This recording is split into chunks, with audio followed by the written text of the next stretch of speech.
The crystal towers of Altara Prime stretched toward the purple sky like frozen lightning.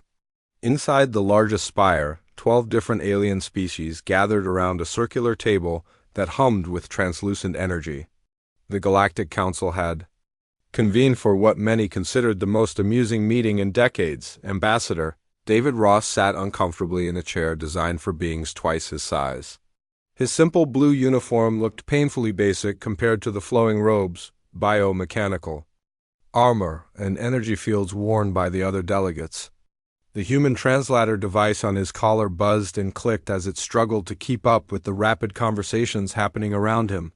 Commander Thane of the Krillian Empire leaned back in his crystalline throne, his forearms crossed in obvious disdain. His species had conquered 17 star systems using ships that could fold space itself. The sight of humanity's chemical rockets and metal hulls had provided him with entertainment for weeks. The Krillians had been expecting something more impressive from a species that claimed to represent an entire world.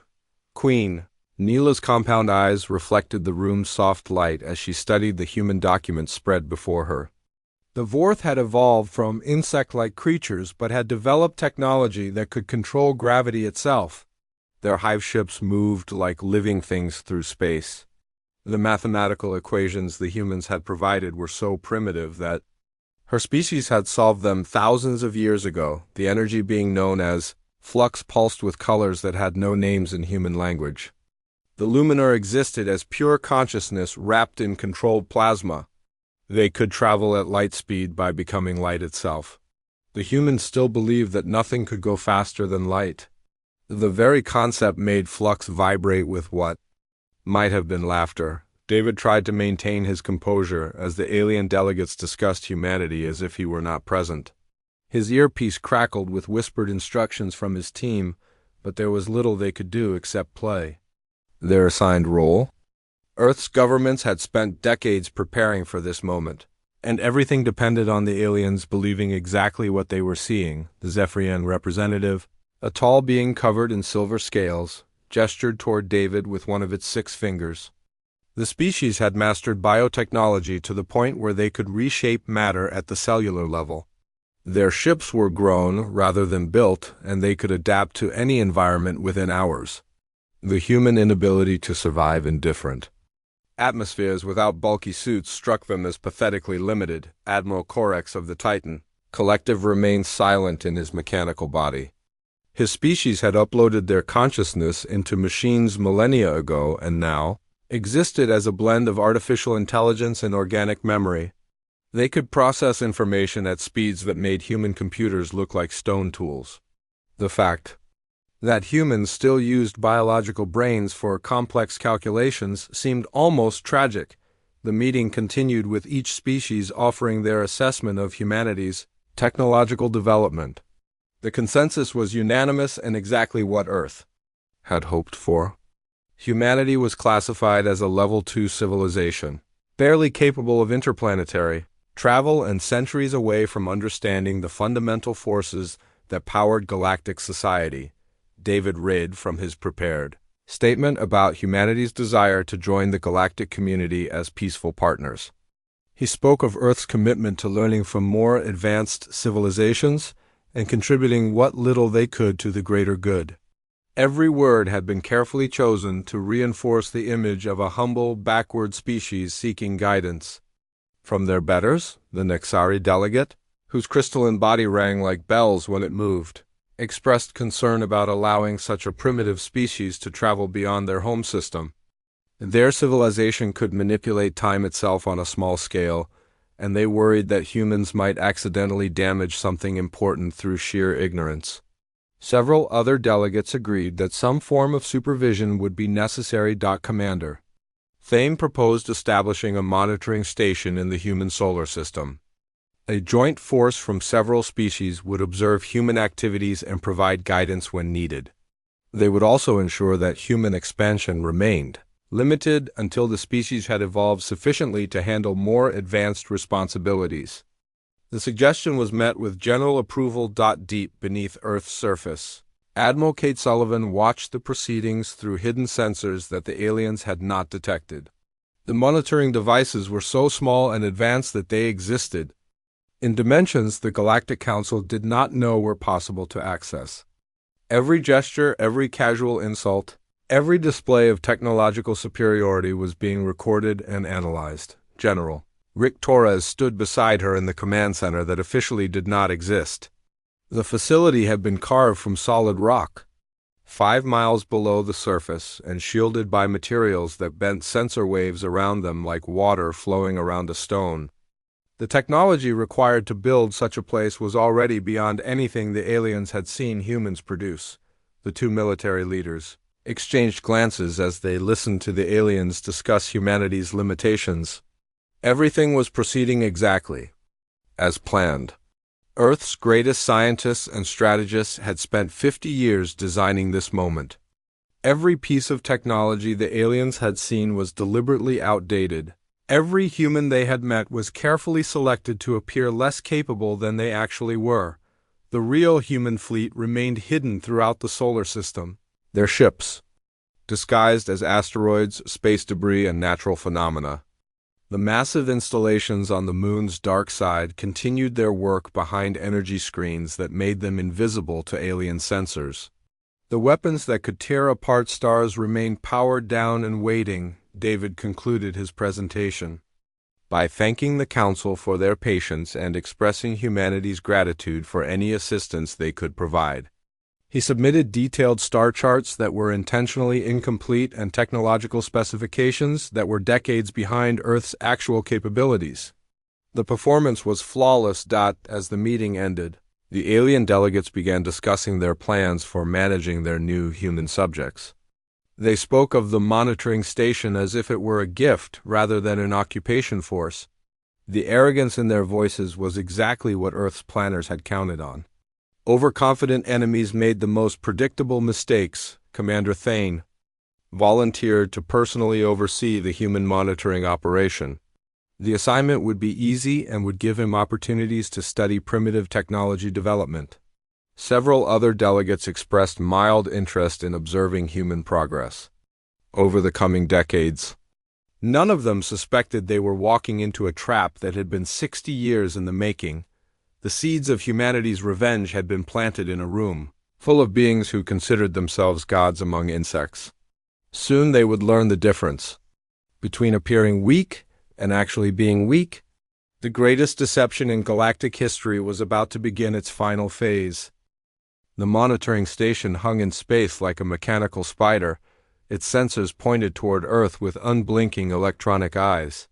6 months had passed since the Galactic Council had established their oversight of humanity, and the arrangement had grown increasingly uncomfortable for everyone involved except the aliens themselves. Captain Dex paced the command deck of the station with the restless energy of a predator confined to a cage too small for proper hunting. His assignment to watch over the humans had been presented as an honor, but every day reminded him that he was essentially babysitting a species that barely qualified as sentient. The Krillian military had not trained him for diplomatic work, and his patience with human limitations had worn thin weeks ago. The communication console chimed with another request from Earth's Transportation Authority. Human ships needed permission to travel between their own planets, a requirement that Dex had implemented to establish proper authority. The request was for a routine cargo run between Earth and Mars, carrying medical supplies and civilian passengers.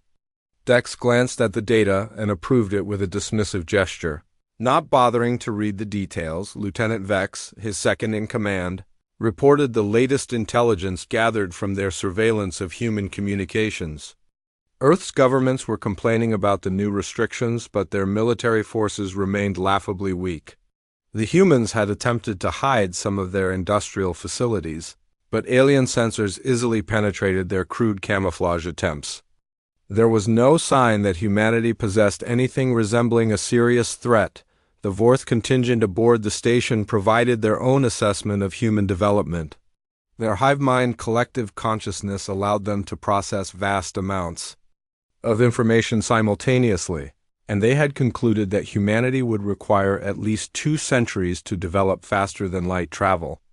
Their reproduction rate was too slow and their learning curve too gradual to pose any significant challenge to galactic stability. 3. Luminar entities floated near the station's power core, their energy forms pulsing with colors that indicated mild boredom. They had volunteered for the monitoring mission out of scientific curiosity, but human technology proved too primitive to hold their interest for long. The species that had mastered the conversion of matter into pure energy found nothing worth studying in humanity's crude chemical rockets and nuclear reactors. The alert that changed everything came from the edge of the solar system. A human vessel designated as New Horizon had been detected moving at maximum speed toward the outer planets. The ship's trajectory suggested it intended to leave the solar system entirely, a direct violation of the restrictions placed on human expansion. Captain Dex immediately ordered the vessel to halt and return to Earth orbit for inspection. The response from New Horizons' commander came back within minutes, transmitted on open channels so that Earth could hear every word. Commander Lisa Hayes informed the monitoring station that her ship carried 10,000 civilian colonists bound for an unclaimed world in a nearby star system. She stated that humanity had every right to expand beyond their home system and that the Galactic Council's restrictions were not legally binding according to interstellar law. Dex's anger flared at the human audacity. The primitive species was attempting to challenge decisions made by civilizations that had ruled the galaxy for millennia. He ordered a 4th Interceptor Squadron to pursue New Horizon and force the ship to return. The insectoid vessels moved with liquid grace through space, their organic hulls rippling with bioelectric patterns that served as both communication and intimidation displays. The human colony ship refused to surrender when confronted by the 4th Squadron. Commander Hayes broadcast a final message to Earth, stating that her colonists had volunteered for the mission knowing the risks involved. She declared that humanity would not be caged like animals in a zoo, regardless of the technological advantages held by their supposed supervisors. The transmission ended with coordinates for their destination world and a promise that others would follow their example. Queen Neela's consciousness flowed through the bioneural networks of her interceptor ships, experiencing the confrontation through dozens of different sensory perspectives simultaneously. The humans had shown more courage than expected, but courage without capability was merely another form of suicide. She gave the order to disable New Horizons engines and prepare to board the vessel for inspection. The human ship attempted to evade the Vorth vessels using maneuvers that impressed the alien pilots with their creativity if not their effectiveness. New Horizons chemical rockets could not match the organic propulsion systems that bent space-time around the interceptors. Within minutes, the colony ship was surrounded and unable to escape toward their intended destination when New Horizon activated what appeared to be some form of defensive system. The 4th Squadron responded with overwhelming force. The energy weapons that had conquered dozens of worlds in the past century struck the human vessel with precisely calculated intensity. The explosion that followed was visible from Earth's orbital stations, a brief star that flared and died in the cold vacuum between worlds. 10,000 human civilians died in that moment, their bodies scattered across space along with the twisted remains of their ship. The colonists had included families, scientists, artists, and dreamers who had volunteered to carry human civilization to another star. Their destruction was complete and instantaneous, leaving no survivors to rescue and no remains to recover. The reaction from Earth came within hours of the massacre. Every human government simultaneously issued formal protests through diplomatic channels, demanding that the responsible parties face justice for what they termed an act of genocide. The messages were filled with emotional language about innocent lives and unprovoked aggression. Exactly the kind of primitive thinking that Captain Dex had come to expect from the species. The Galactic Council's response was swift and predictable. They issued a statement expressing regret for the loss of human life, while emphasizing that the colonists had been warned about the consequences of unauthorized expansion. The destruction of New Horizon was classified as a necessary enforcement action designed to prevent more serious violations of galactic law. No charges would be filed against any alien personnel involved in the incident. Deep within Earth's moon, systems that had been dormant for decades began to hum with growing power. Admiral Sullivan stood before a massive display screen showing the debris field where New Horizon had died, her face carved from stone and ice.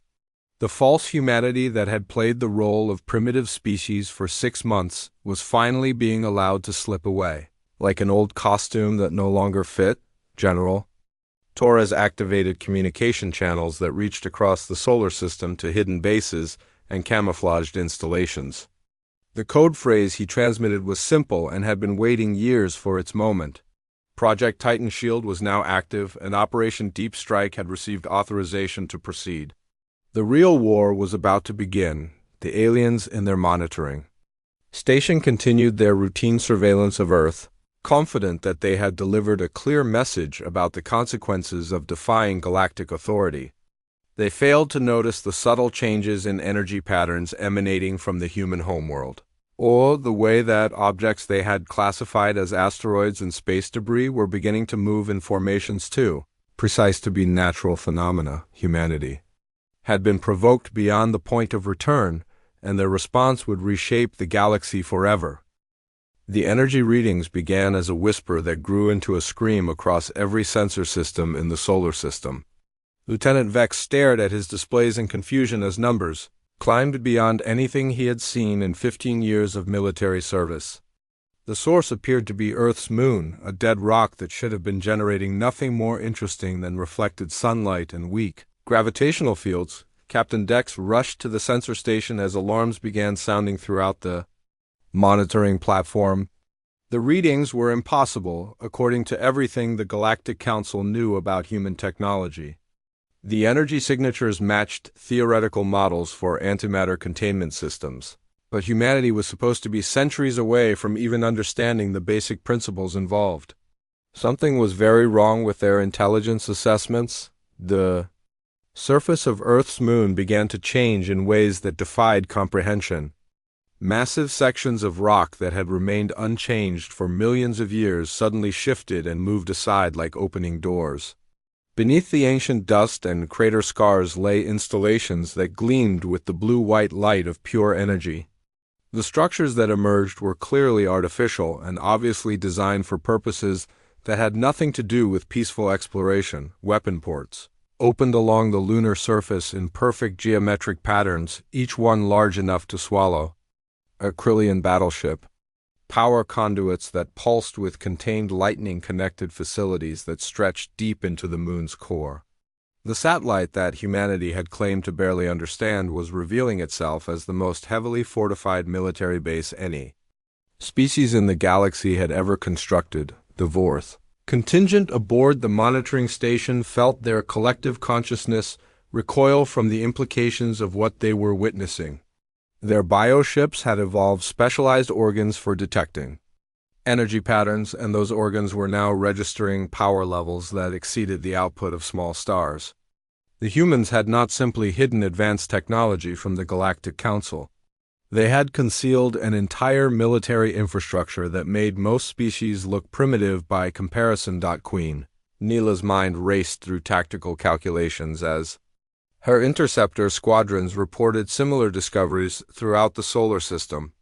Asteroids were unfolding into battle stations, gas giant moons were revealing massive shipyards, and the space around Earth itself was filling with vessels that had been invisible moments before. The humans had not been building their civilization in the open where alien sensors could observe them. They had been preparing for war in dimensions that the Galactic Council did not know existed. The first demonstration of human capability came. Without warning or ultimatum, a focused gravitational pulse erupted from the lunar installations and washed over every alien vessel in the system like a tide of twisted space-time. The energy wave passed through shields and armor as if they were made of paper, temporarily disrupting every piece of technology the aliens possessed without causing permanent damage. Captain Dex found himself floating in zero gravity as his ships.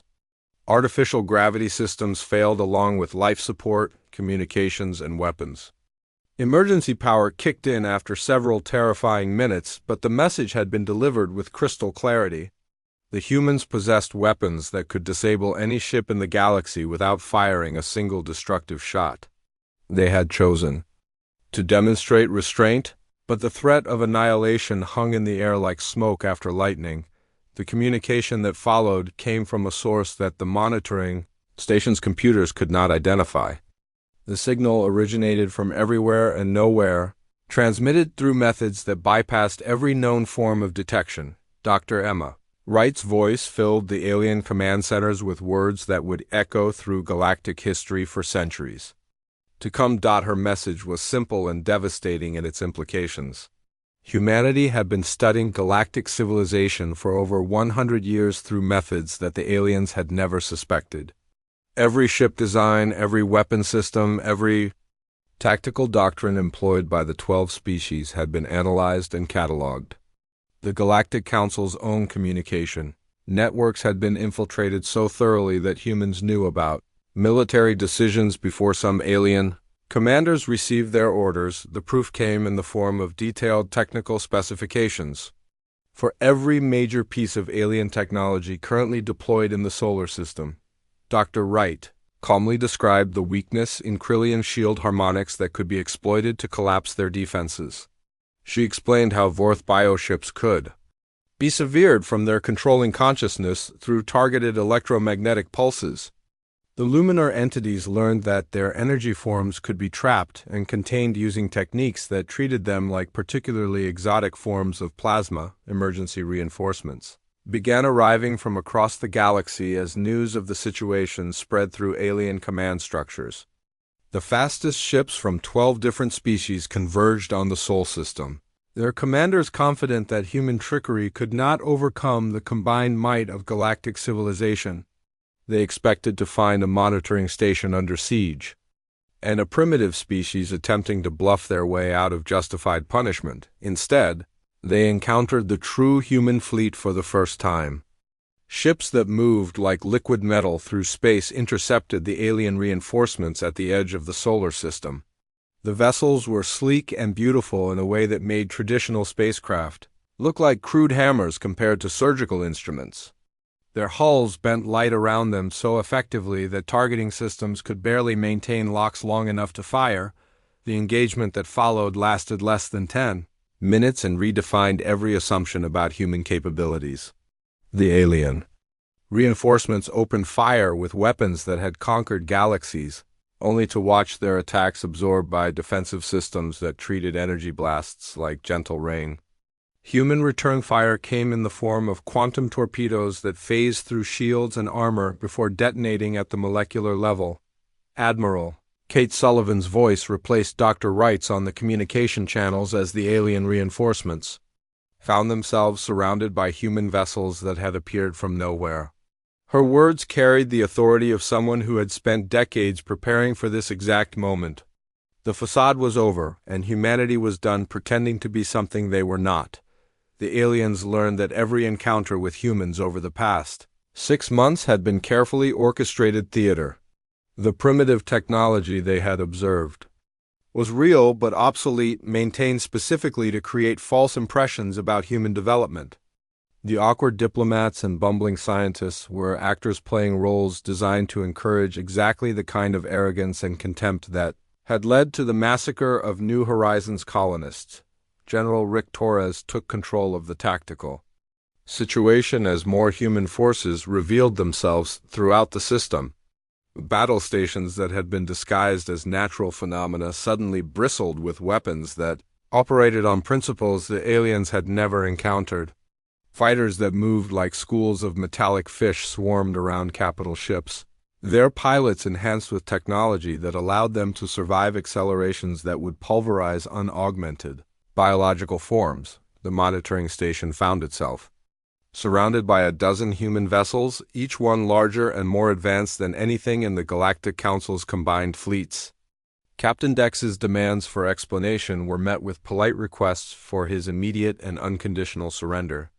The alternative, clearly stated, was complete annihilation delivered through methods that would leave no trace of his ship or crew. The revolution in galactic power had taken less than an hour to complete. The species that had ruled space for millennia found themselves outclassed by beings they had dismissed as barely intelligent animals. The humans had not simply hidden their true capabilities. They had allowed themselves to be underestimated.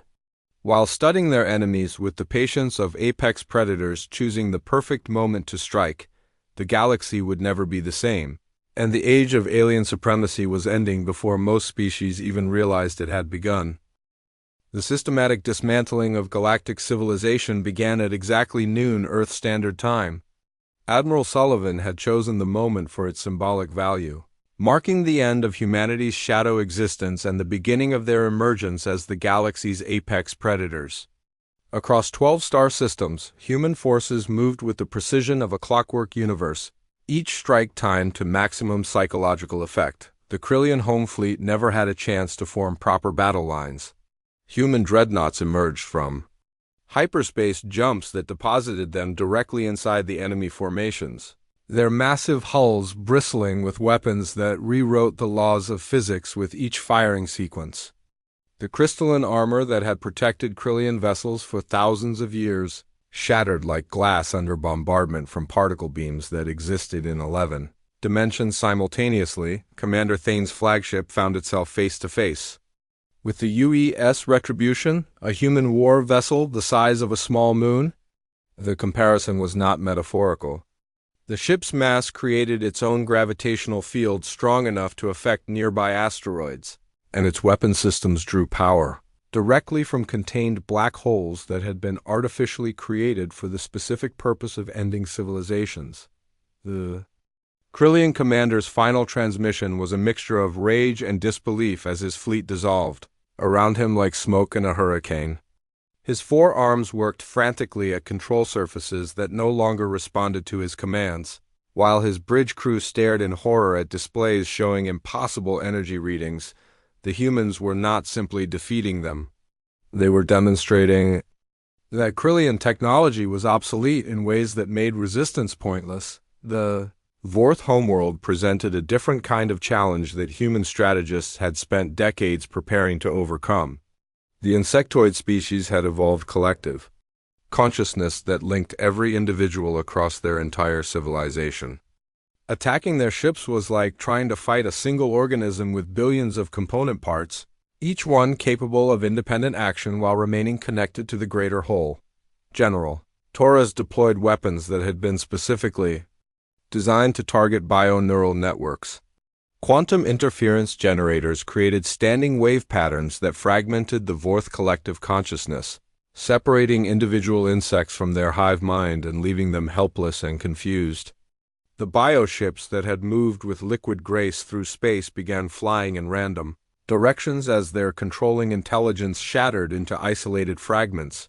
Queen Mila experienced the attack as a form of death that her species had no name. For the voices of millions of her children suddenly went silent in her mind, leaving her alone in a way that Vorth psychology was not equipped to handle. Her final moments were spent in complete isolation, cut off from the collective that had defined her existence since the moment of her birth.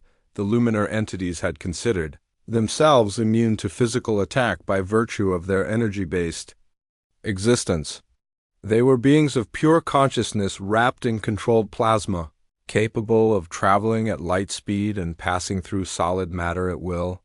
The concept of imprisonment or destruction seemed impossible when applied to creatures that existed as living lightning. Human photon cages proved them wrong with devastating efficiency. The devices created standing wave interference patterns that trapped energy forms in geometric matrices of pure force.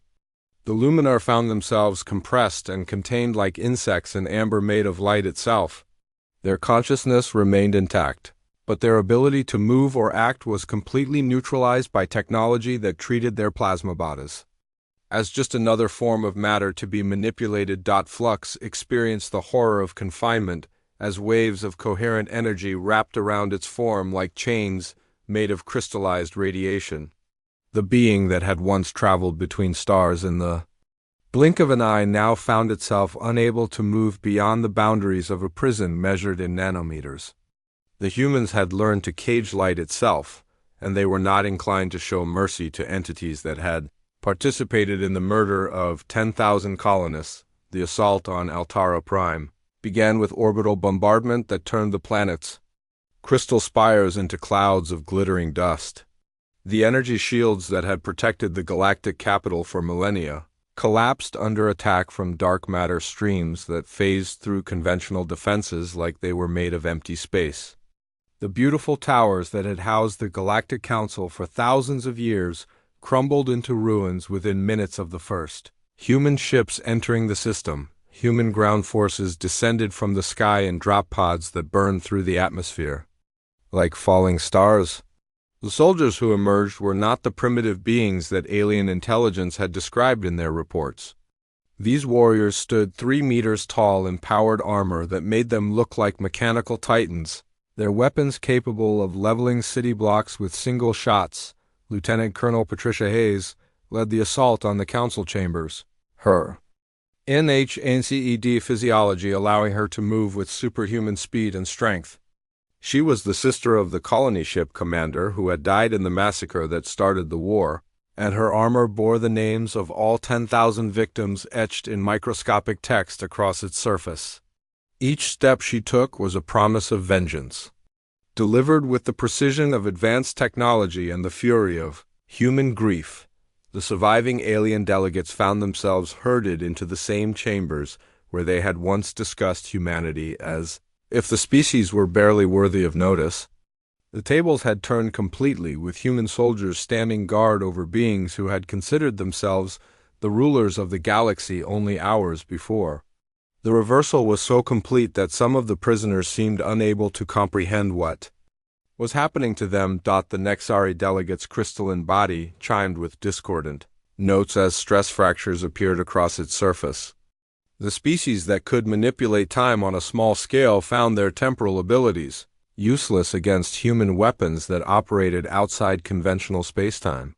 Their desperate attempts to slow or accelerate local time fields were countered by a technology that existed in dimensions they had never known were accessible. Admiral Corix's mechanical form sparked and smoked as human electromagnetic pulse weapons systematically disabled his cybernetic systems.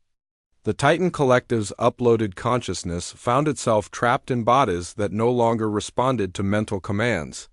The species that had abandoned biological existence to achieve immortality discovered that machines could be killed just as easily as flesh, and that human technology was specifically designed to target artificial intelligence. The Zephyrian shapeshifters attempted to escape by altering their cellular structure, but human Baelocks prevented any changes to their genetic patterns.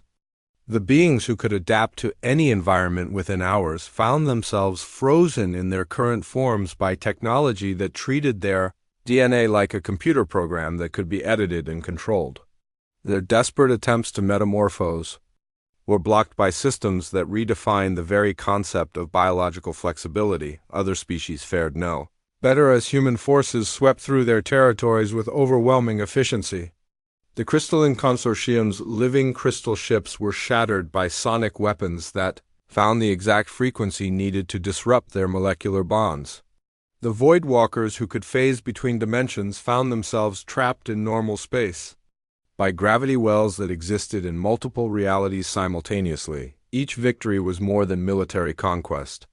The humans were demonstrating that every assumption about galactic hierarchy had been built on false premises. The species that had ruled the galaxy were not superior to humanity.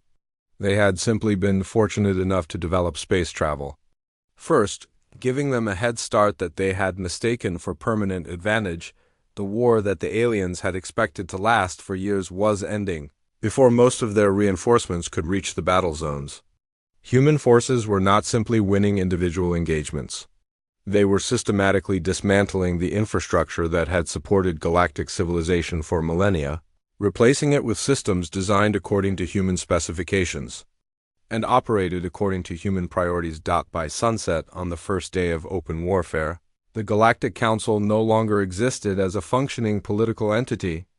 The 12 species that had once dominated space found themselves subjects of a human empire that had revealed itself with the sudden violence of a star-going supernova.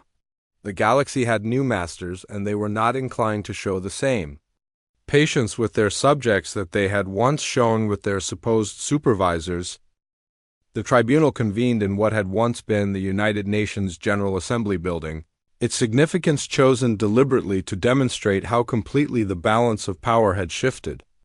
Earth's blue skies and white clouds formed a backdrop through the chamber's windows, a gentle reminder to the alien prisoners that they now stood on the world they had once considered. Beneath their notice, the surviving leaders of 12 galactic civilizations sat in restraint fields that hummed with barely contained energy. Their various forms of biology, cybernetics, and energy-based existence were all equally helpless against human containment technology. The beings who had once casually discussed the limitations of primitive species now found themselves completely dependent on their former subjects for everything from breathable atmosphere to basic survival needs. Admiral Sullivan entered the chamber wearing a simple dress uniform that somehow managed to convey more authority than all the elaborate costumes and biomechanical enhancements of the alien delegates combined. Her presence filled the room with the quiet confidence of someone who had achieved total victory and knew that the entire galaxy was watching her next words.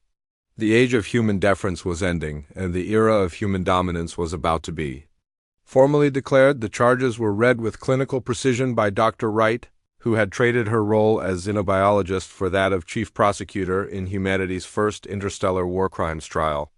The massacre of 10,000 innocent colonists aboard the New Horizon was classified as genocide according to laws that the Galactic Council itself had established. The systematic oppression of humanity through illegal monitoring and movement restrictions violated treaties that the aliens had written to govern their own interactions with each other. Commander Thane's remaining body parts twitched in their restraint field as he listened to the accusations. His species had practiced warfare as an art form for millennia, but they had never been held accountable for their actions by the civilizations they conquered. The concept of answering to a tribunal composed of beings he still considered primitives was almost incomprehensible to his military mindset. Queen Neela's compound eyes remained fixed on the floor throughout the proceedings. The destruction of the Vorth collective consciousness had left her isolated in ways that her species had no psychological framework to process. She existed now as an individual rather than part of a greater whole, and the experience was teaching her forms of loneliness that had never existed in Vorth culture before the humans arrived. The defense arguments presented by the alien delegates revealed how completely they had misunderstood the nature of their situation. They spoke of their actions as necessary enforcement of galactic law, claiming that primitive species required guidance and supervision for their own protection. Their words demonstrated the same arrogance that had led them to underestimate humanity in the first place, and they seemed genuinely puzzled by the suggestion that their behavior had been criminal. Admiral Sullivan's response to their arguments became the foundation document of the new galactic order. She explained that humanity had never been primitive in the way that the aliens understood the term. Earth's civilization had chosen to develop along different paths that emphasized deception, patience, and overwhelming response rather than the gradual expansion that characterized other species. The result was a society that appeared weak while building strength in hidden dimensions. The philosophical differences went deeper than mere technology or military capability. Humanity had evolved as persistence hunters who could track prey across vast distances and time spans. Their approach to galactic politics followed the same pattern, allowing their enemies to become comfortable and overconfident before striking with devastating precision. The aliens had mistaken human patience for weakness and human subtlety for ignorance. The sentences handed down by the tribunal were designed to demonstrate humanity's new priorities. The alien species would be allowed to continue existing, but under conditions that made their previous dominance impossible to restore. Their military vessels were to be decommissioned and their weapons technology surrendered for study by human scientists. Travel between star systems would require permits issued by the new Terran Federation, and colonization beyond their current territories was forbidden indefinitely. the Galactic Council was formally dissolved and replaced with the Terran Federation. Council, headquartered on Earth with branch offices on human-controlled worlds throughout the galaxy. The constitution of the new government was written in human languages first, then translated into alien tongues as a matter of courtesy rather than necessity. The message was clear to everyone involved in the process. General Torres oversaw the establishment of human garrison forces on every major alien world. The soldiers who took up positions in former Council territories were not occupying armies in the traditional sense. They were administrators of a new reality that placed human interests above all other considerations. Their presence served as a constant reminder that the galaxy now operated according to human rules. The integration of alien technology into human research programs proceeded with systematic efficiency. Dr. Wright led teams of scientists who dissected bioships, analyzed crystalline computers, and reverse-engineered energy containment systems. The knowledge gained from these studies would accelerate human development by centuries, while ensuring that no alien species would ever again possess technological advantages over their new masters. The former Queen Neela found herself assigned to a research facility where human biologists studied the remains of Vorth collective consciousness technology. Her isolation from the hive mind made her the perfect subject for experiments designed to understand how individual intelligence could be enhanced through artificial neural networks. The irony of her situation was not lost on the researchers who treated her with clinical detachment. Commander Thane's cybernetic implants were removed and studied by human engineers who marveled at the primitive approach to mechanical enhancement they represented. The Krillian commander's consciousness was preserved in a digital matrix that allowed researchers to interview him about military tactics and strategic thinking. His knowledge would help humanity prepare for any future conflicts with species beyond the current galactic boundaries.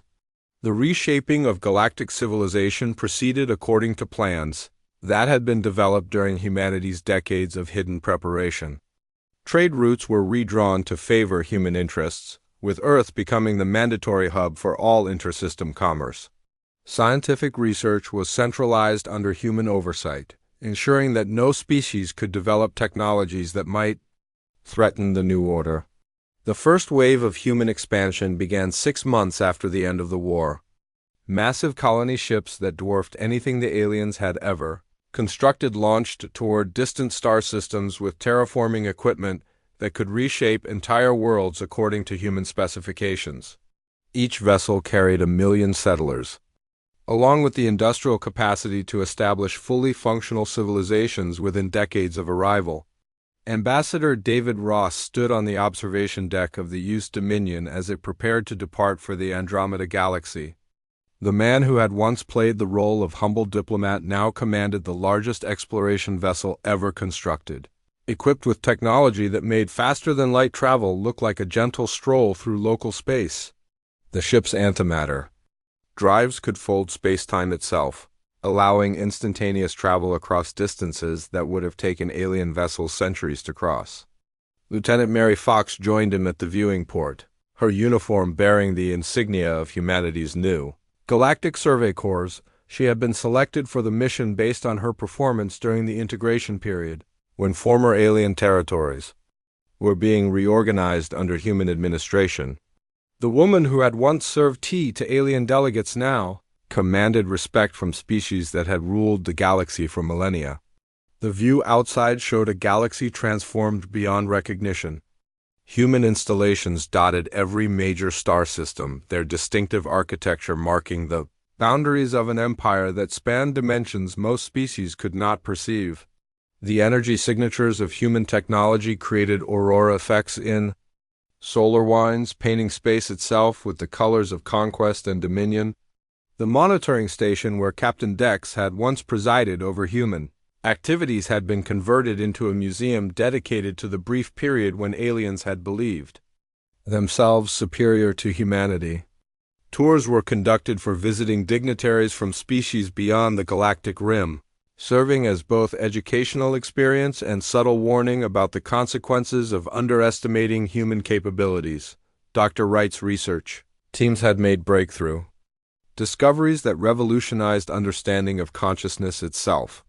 The combination of human ingenuity with alien biological data had produced technologies that could enhance intelligence, extend lifespans, and create hybrid forms of existence that combined the best aspects of multiple species. The former subjects were becoming the foundation for humanity's evolution into something beyond current imagination. The terraforming projects had begun showing results that exceeded even optimistic projections.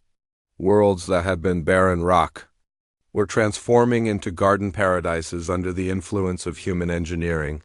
The technology involved manipulation of planetary cores, atmospheric composition, and even local star output to create conditions perfect for human habitation. Each new world became a testament to humanity's mastery over the fundamental forces of nature. The alien species adapted to their new circumstances with varying degrees of success. The more intelligent among them recognized that resistance was futile and focused on finding useful roles within the human-dominated hierarchy. Those who continued to harbor thoughts of rebellion found themselves relocated to reservation worlds where they could maintain their traditional cultures under careful supervision. The former Galactic Council chambers on Altara Prime had been preserved as a monument to overconfidence and its consequences. The crystal spires were rebuilt according to human architectural principles, their new forms serving as administrative centers for the regional government that managed former alien territories. The symbolism was intentional and impossible to ignore. Trade between human settlements and alien populations flourished under the new system, but according to terms that heavily favored human interests. Advanced alien technologies were shared freely with human researchers, while human innovations were carefully controlled to prevent any species from gaining advantages that might threaten stability. The economic relationships mirrored the political reality of absolute human dominance. The education systems established on former alien worlds taught history from a human perspective, emphasizing the mistakes that had led to the collapse of galactic civilization. Young aliens learned about the importance of humility, the dangers of underestimating other species, and the benefits of cooperation with their human administrators. The curriculum was designed to prevent future generations from repeating the errors of their ancestors. The cultural impact of human dominance extended beyond politics and economics into art, philosophy, and religion. Human concepts of individual achievement and technological mastery began influencing alien societies in ways that would reshape their civilizations over generations. The galaxy was not simply being conquered but fundamentally transformed according to human values and priorities. Ambassador Ross reflected on the journey that had brought humanity to this moment of ultimate triumph. The species that had once been dismissed as primitive had revealed themselves as the most sophisticated civilization the galaxy had ever produced. Their patience, their planning, and their willingness to appear weak while building strength had achieved victory more complete than any military conquest in recorded history. The ships departing for other galaxies carried with them the seeds of an empire that would span the entire universe. Humanity had learned the lessons of galactic politics and would not repeat the mistakes of their predecessors. They would expand carefully, study potential threats thoroughly, and strike only when victory was assured. The universe was vast, but it was not large enough to contain human ambition. The final irony was that the aliens had been correct about one thing: humanity was indeed a primitive species by galactic standards. They were primitive in the way that sharks were primitive compared to more evolved fish, retaining characteristics that made them perfect predators, while other species had evolved away from such dangerous capabilities. The galaxy had been ruled by civilizations that had forgotten how to hunt, and they had been replaced by a species that had never learned to be prey.